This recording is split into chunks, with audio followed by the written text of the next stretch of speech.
believe that everyone is creative. It just needs to be unlocked.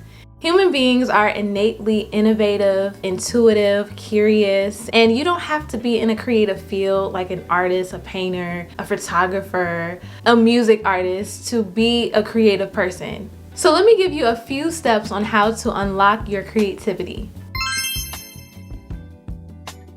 Number 1, get rid of the idea of being perfect. I really feel like perfectionism is a kryptonite to your creativity. Sometimes we want to make sure that everything is right. But what really is right? It's really just up here. It's in our mind, in which what we're thinking has to be so good and so perfect. But what are you doing? You're stopping yourself from really moving forward and moving freely within what you're trying to do. Number 2, look around you and collect inspiration. You have the environment, you have nature, you have the people that are around you. Maybe you are looking at the environment and how all the seasons change and how crazy it is to see that every year that the seasons know exactly what to do. The leaves know when to fall, the trees know when to bloom. Like, it's truly amazing and mind-blowing to think about that. And that can be something that can lead you into your creativity when you are trying to make something or create or invent. I really think that it's already around you. So take a look, really stop to smell the roses, as we always hear. And that just means to take the time to really think about what is in your life that is of honor, that is of goodness, that is of inspiration. Number 3, create with freedom and not with what you think others want to see.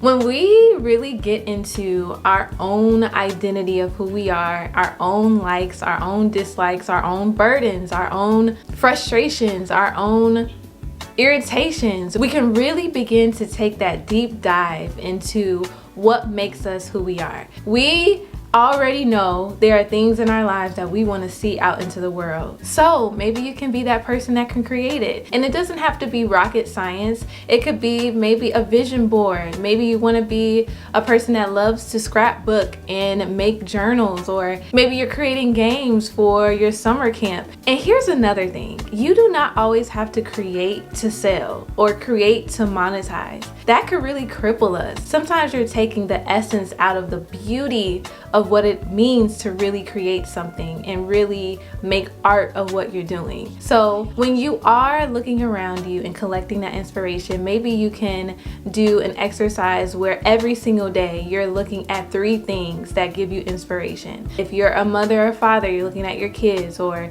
if you are a fitness and health person, you're looking at the weights as something that is, inspiration. I don't know, whatever it is, you can find it if you really look for it. Number 4, document more. I think our life is beautiful, even if it feels mundane and ordinary and like you're in the same routine every single day. I really believe that there's beauty in it.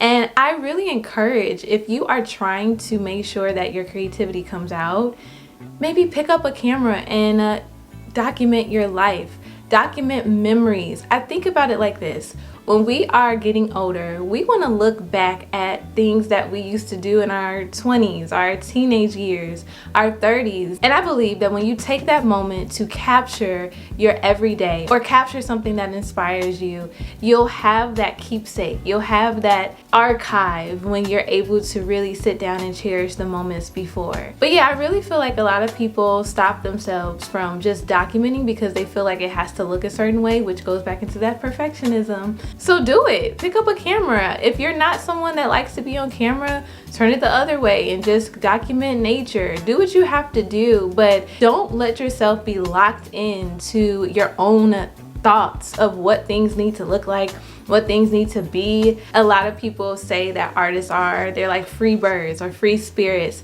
because we are tapping into the space where we used to be as a child. Remember that childlike wonder and that inspiration and maybe you had imaginary friends, or a little box on the side could be now a spaceship. Or you could take the utensils that we used at lunchtime and make a whole beat out of it. Like, we gotta tap back into that. And number 5, stop rushing through life.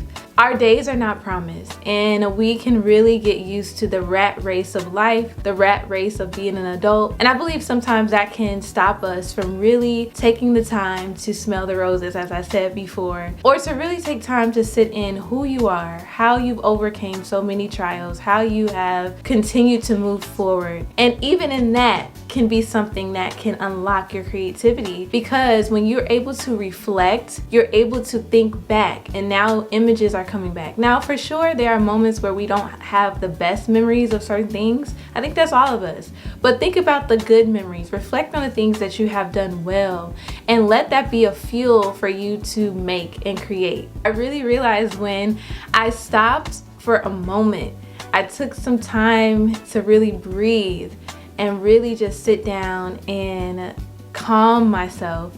I knew that every single day had beauty in it. So take it day by day, step by step, and this is going to help you in your creative process. For sure, I promise you it is.